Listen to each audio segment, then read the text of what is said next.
할렐루야, 우리 하나님을 찬송합니다.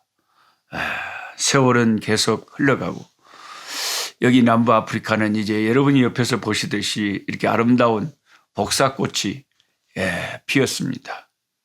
아름다운 복사꽃이 피어 있고 한국은 이제 조금만 있으면 조금 아침 저녁으로 선선해지는 가을이 다가올 것입니다. 계절은 변하고 또 우리의 인생은 나이가 들어가고 늙어가더라도 하나님은 여상하시고 우리 하나님께 우리가 영광을 돌리고 하나님을 기뻐하며 살아야 되는 우리의 믿음의 여정에는 변함이 없는 줄 믿습니다. 오늘 하나님 우리 민족에게 일제 치하에 36년 동안 고통당하던 우리 민족에게 해방의 날을 주신 8월 15일 2022년 8월 15일 광복절 월요일입니다.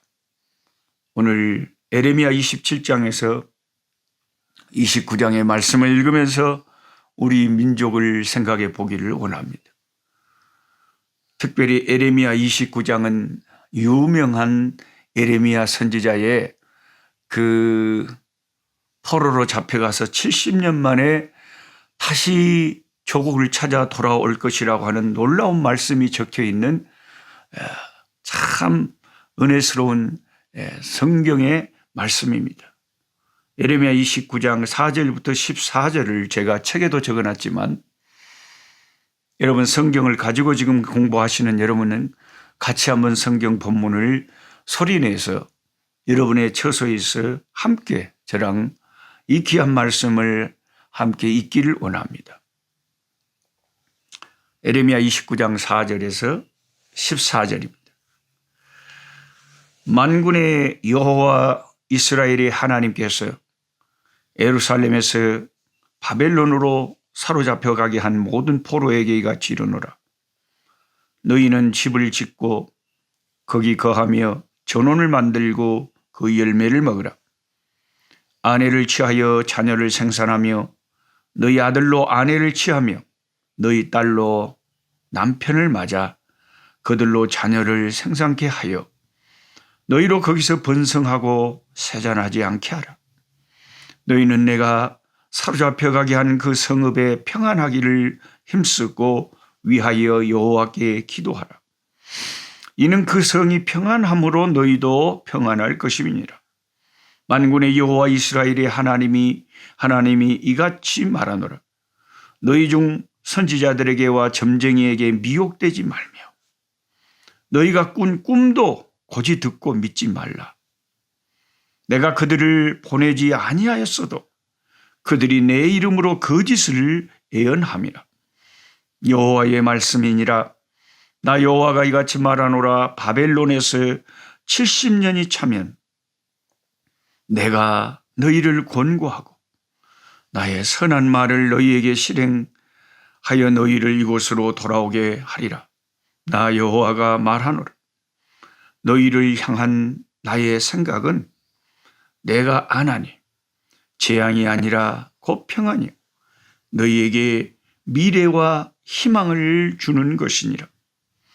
너희가 내게 부르짖으며 내게 와서 기도하면 내가 너희들의 기도를 들을 것이요 너희가 전심으로 나를 찾고 찾으면 나를 만나리라. 나 여호와가 말하노라. 내가 너희에게 만나지겠고 너희를 포로된 중에서 다시 돌아오게 하되 내가 쫓아보내었던 열방과 모든 곳에서 모아 사로잡혀 떠나게 하던 본 곳으로 돌아오게 하리라. 여호와의 말이니라 하셨느니라. 아멘. 아멘. 어떻습니까? 아니 울고 불고 이제는 다 틀렸네. 이제는 다 망했네. 이제는 다 끝났네. 웜에 어떻게 샀고 하고 바벨론에게 나라를 완전히 짓밟혀버리고 수갑을 채우고 노예 생활하고 포로 생활하고 끌려가던 절망 중에서 가방 절망 중에 있던 이 포로로 잡혀간 백성들에게 예레미야 선지자가 편지를 보내서 이런 소망의 메시지를 전합니다. 거기 가거든 포로로 갔다고 낙심하지 말고 집을 짓고 전원도 만들고 열매를 먹고 아내를 취하여 자녀를 생산하고 너희 아들들도 아내를 취하며 너희 딸들도 남편을 맞아 자녀를 생산케 하여 너희가 거기서 마음 크게 묻고 번성해야 된다. 세잔하면 안 된다. 소망을 갖고 살아라. 그리고 너희들을 사로잡아 갔던 그 나라가 평안하기를 기도해라. 그래야 너희들도 평안할 것이다. 왜 그렇게 희망을 가지라고 하느냐. 그 이유가 70년이 차면 바벨론에서 70년이 되면 다시 내가 너희를 애굽에서 꺼냈던 것처럼 바벨론에서 꺼내서 너희 조국으로 돌아오게 할 길을 열어줄 것이다. 70년 후에 돌아올 길을 열 것이라는 것. 그러면서 너희를 향한 나의 생각은 내가 아는 하나님이 잘 아시죠. 재앙이 아니라 평안, 너희 미래에 희망을 주는 것이라. 하나님이 자기 백성을 너무 말을 안 들으니까 부모가 안 되겠다 싶어서 해초리를 들어서 종아리를 찰싹찰싹 때렸지만 부모는 자식을 때려놓고도 가슴이 아픕니다. 우리 새끼가 너무 아팠겠다. 어찌했을까? 정말 자식을 때려놓고 자식은 아파서 울지만 지는 육체적으로 아파서 울지만 부모는 자식이 얼마나 아팠을까 싶어 마음이 아파서 우는 거죠. 진짜 하나님이 자기 백성이 미워서 그런 패망을 당하게 한 것이 아니었다. 하나님은 그들이 새로워지고 변화되고 좀 달라지기를 원해서 그들에게 그런 패망을 허락한 거죠. 하나님께 예배하는 성전도 다 황폐하게 되도록 놔두신 것은 하나님이 살아계시지 않아서가 아니라 하나님의 뜻이 있었다는 것입니다. 우리는 이렇게 신구약 성경을 읽으면서 놀라운 말씀들을 읽지 않습니까? 그리고 하나님이 선지자를 통해서 한 말씀이 그대로 다 이루어지잖아요. 다 이루어지잖아요.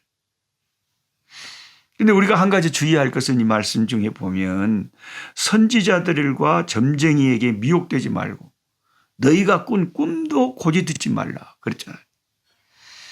근데 어떤 그 특별한 그런 좀 이단성이 있는 그런 교회들은요, 신사도주의라고도 하는데 다 막 방언으로 두다다다다다 기도해가지고 내일 어느 쪽으로 이사 가. 어디 이사 가지 마. 뭔 일이 생길 거야. 목사님 어제 내가 이런 꿈을 꾸었는데 그것은 이런 뜻이야. 전부 그 교회 다니는 전에 잘 알던 집사님이 어쩌다가 잊어볼만 하면 저한테 전화가 와요.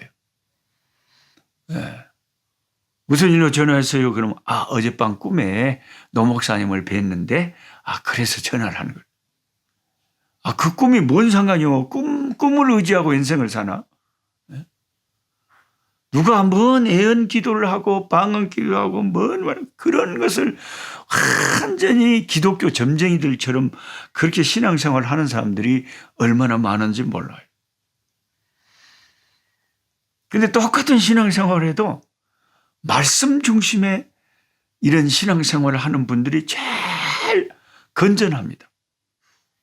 하나님 말씀을 두려워하고 떨면서 하나님 말씀에 가라고 하면 가고 서라고 하면서 꿈도 의지하지 않고 남의 애언 기도도 의지 않고 방언 기도도 의지하지 않고 오직 나의 신앙의 표준은 성경이다.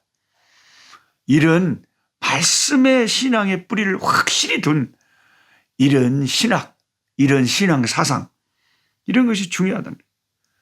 종종 말씀하시잖아요. 선지서에. 너희들 선지자들이고 점쟁이에게 미혹되지 말고 너희가 꾼 꿈도 고지 듣고 믿지 말라. 그들은 내가 그렇게 말하지 않고 보내지 않았는데도 그들이 내 이름으로 거짓을 애언함이라. 여호와의 말씀이. 이런 말씀 우리가 좀 조심해야 되지 않겠습니까, 여러분? 우리가 인생을 살다 보면 예기치 못한 먹구름이 우리 인생에 갑자기 몰려와서 눈앞이 캄캄해지는 그런 순간이 누구에게나 닥쳐올 때가 있습니다. 불행은 항상 예고편이 없거든요. 갑자기 덮치죠. 2008년 10월 9일을 저는 기억합니다. 그날은 저와 제 아내에게 결혼 23주년이 되는 날이었습니다. 그날 아내는 아프리카 선교지에서 불과 몇 시간 전 미소를 지으면서 설교하러 멀리 차를 타고 떠나는 남편과 아들에게 잘 다녀오라고 인사를 했습니다. 그러고 나서 몇 시간이 안 돼서 남편이 교통사고로 차가 전복되어 생사를 오가는 중상을 입었다는 슬픈 놀라운 소식을 들어야 했습니다. 갑자기 닥친 일이라 처음에는 온몸이 떨려 사고 현장을 달려갈 힘도 없었다고 합니다. 그 앞이 캄캄한 순간에 기도하던 아내에게 하나님은 갑자기 마음속에 예레미야 29장, 오늘 예레미야 29장 11절 말씀을 생생하게 들려주셨다고 합니다. 나 여호와가 말하노라. 너희를 향한 나의 생각은 내가 아나니 재앙이 아니라 평안이요 너희에게 미래와 소망을 주는 것이니라. 이 말씀이 레마처럼 생방송처럼 자신의 심령에 울려 퍼졌을 때 그때 그 말씀 안에서 희망이 생겼고 캄캄한 절망을 믿음으로 감당하고 현장으로 달려갈 용기가 있었고 피투성이가 된 남편을 위로하며 담대히 기도해 줄 수 있었다고 제 아내가 저에게 간증을 했습니다. 저도 그때 그 사고 현장을 생각하면 까마득합니다. 죽음에 가까웠으니까. 병원에 실려 가다가 저는 앰뷸런스 안에서 죽는 줄 알았어요. 온몸에 뼈가 10군데가 불러져 있었습니다. 죽는 줄 알았죠. 그래서 한 계절이 지나도록 아프리카 병원에 하늘 천장만, 병원 천장만 쳐다보고 누워 있었죠. 기저귀 차고. 흑인 간호사들이 물걸레로 내 몸을 닦아주고. 그렇게 살았죠. 이스라엘 백성들이 피눈물을 흘리며 고향 상천을 등지고 낯설은 타국의 포로로 끌려가 고통당하고 있을 때 그 절망의 순간, 그 캄캄한 순간에 찬란한 빛 같은 혜성 같은 하나님의 말씀이 선지자 예레미야의 편지를 통해서 그 바벨론에 끌려간 유대 포로들에게 전달되었습니다. 편지 내용이 그만 울고 한숨을 그만 쉬고 편안한 마음으로 아기들 낳고 일하고 건강 지키면서 살랍니다. 장가도 가고 농사도 짓고 하나님 때를 기다리며 살다 보면 반드시 좋은 날이 올 것이라는 것입니다. 언제 여러분 단 한 번이라도 성경에 기록된 하나님의 말씀이 틀린 적이 있었습니까? 천지는 없어지더라도 1.1억도 하나님 말씀은 없어지지 않고 그대로 이루어지지 않습니까? 하나님은 사람이 아니기 때문에 거짓말을 하거나 말씀이 잘못되는 경우가 단 한 번도 없습니다. 여러분에게도 인생의 어느 날 갑자기 천둥치고 폭풍우가 쏟아지는 날이 이를 때, 그런 날이 이를 때 예레미야 29장을 꺼내서 읽으시길 권해드립니다. 하나님의 소망의 말씀을 반복해서 읽다 보면 갑자기 그 고통을 견뎌낼 용기가 생깁니다. 힘이 솟구칩니다. 하나님 말씀은 능력의 말씀이고 소망의 말씀입니다. 시편 119편에 있는 말씀대로 주의 말씀은 고난 중에 위로라. 주의 말씀이 나를 살리셨나이다. 말씀이 우리를 살리고 말씀이 우리를 고통을 견딜 수 있는 수단이 되고 능력이 되는 것입니다. 우리 민족에 36년 만에 광복을 주신 우리 하나님, 저와 여러분의 인생길에 광복의 날을 주시는 줄 믿습니다. 하나님 우리 아버지, 우리 민족을 하나님 일제 치하에서 해방시켜 주시고, 비록 한반도가 반조각 났지만은 우리 작은 남쪽 나라를 민주 자유국가로 세워주시고 여기까지 축복하셔서 복을 주셔서 온 세계에 선교하는 나라로 삼아 주셔서 감사합니다.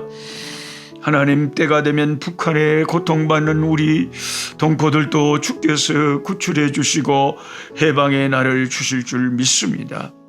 우리를 향한 하나님의 생각은 재앙이 아니라 소망이요 미래요 복인 줄 믿습니다.